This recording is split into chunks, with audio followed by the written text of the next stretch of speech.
see how absolutely freaking random we can make this vlog. First off, I'm in my wife's truck today, and since her mount isn't modded like mine is, I can't have the flip cam up on the windshield because of the angle of the windshield itself. It doesn't stretch out long enough, so I put it on the side window.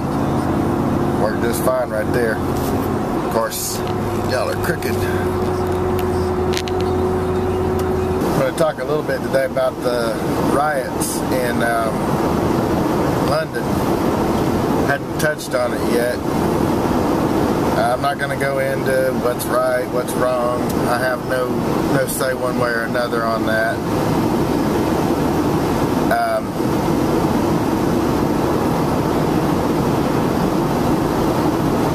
Actually, I am. I'll take that back. I'm going to talk about the riots because I kind of think it's silly that people come up with a cause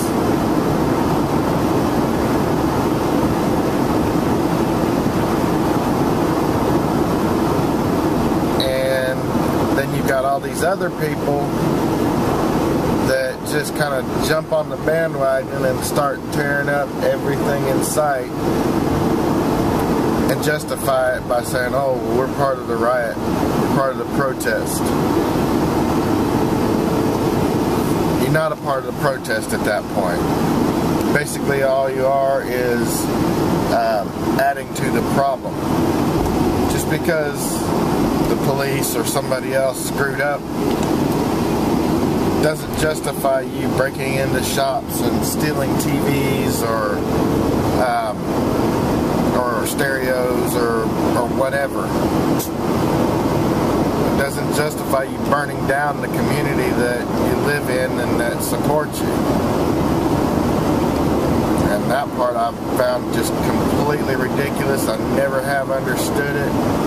Saw the same thing with Rodney King back in the 90s, and that was just as ridiculous to me as this with London is right now. But the one thing, and this is the only real reason that I'm talking about it, one thing that I really did find refreshing is that they're using Facebook and YouTube and pretty much anything else social media connected on the internet to arrest all these people that were out in the street just busting things up, stealing, hurting people, whatever, robbing people. The saddest thing to me wasn't even the rioting, stealing, or whatever else. People have insurance for that, surely. If they don't need to be in business. As little as my business was, I had insurance on it. The thing that I just found the saddest of all of this was, I guess it was a younger teenager or young adult that just minding his own business, walking along, and kind of got caught up in the whole riot thing. And he wound up getting messed up pretty good. Got his face bashed in and everything else. He's sitting there all dazed. And then you see people coming to his rescue, or so it would appear. And then next thing you know, they're rooting through his backpack, taking just whatever they want out of it. Just when you think there's some humanity over there still, the people turn out to be just as big of thieves as everybody else.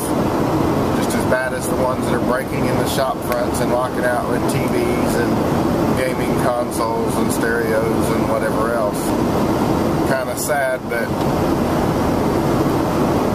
thankfully hopefully they have a way of bringing all those people to justice. And it's not like they can just go back and say, oh, whoops, I'm sorry. Or here's your TV back. No, they're going to go to jail. They're going to pay restitution. They'll all probably wind up being put on, if England does things properly, every one of those that are busted using social media or however will be put on a crew to rebuild the place and not let off of their punishment until it's done.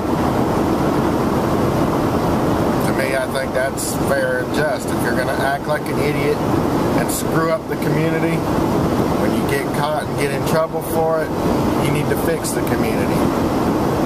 You need to repair all those buildings that you smashed and remove the rubble and help rebuild the ones that you burned down. Today's going to be a little bit random,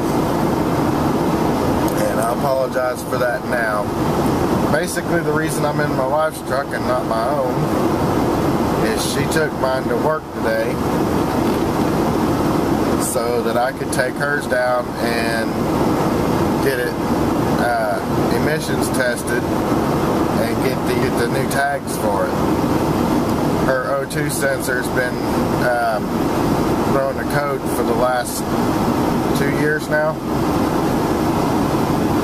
and we've been basically just defeating it by seafoaming the thing.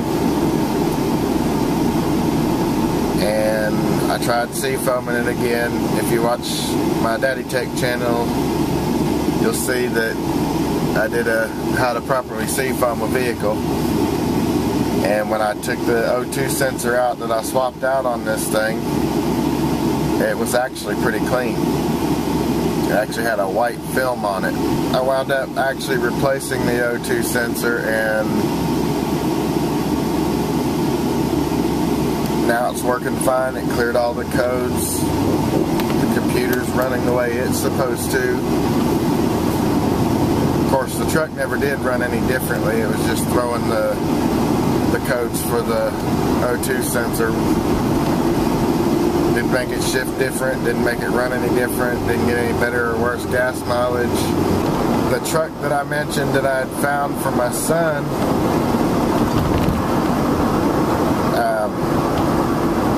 I actually spoke to the guy.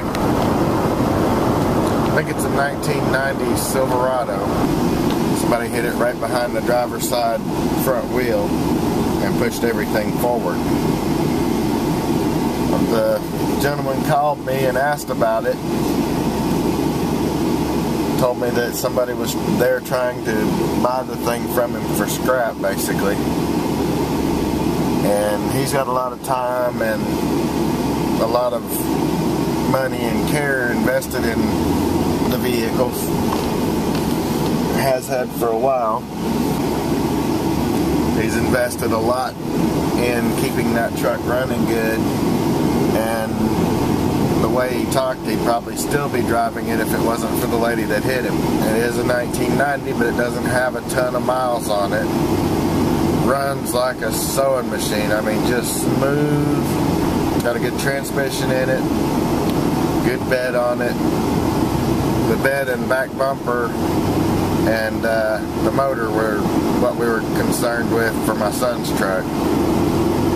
It's got a better bench seat in it. Well, the guy called me and asked me if I was still interested in it, because the guy that was coming to pick it up for scrap basically was only going to give him $200 for it. The frame, as twisted as it is, I don't think we'd be able to put it back together even if we tore it completely down and tried to put it back together with welders or whatever. I don't think we'd be able to do it. It wouldn't be worth our time.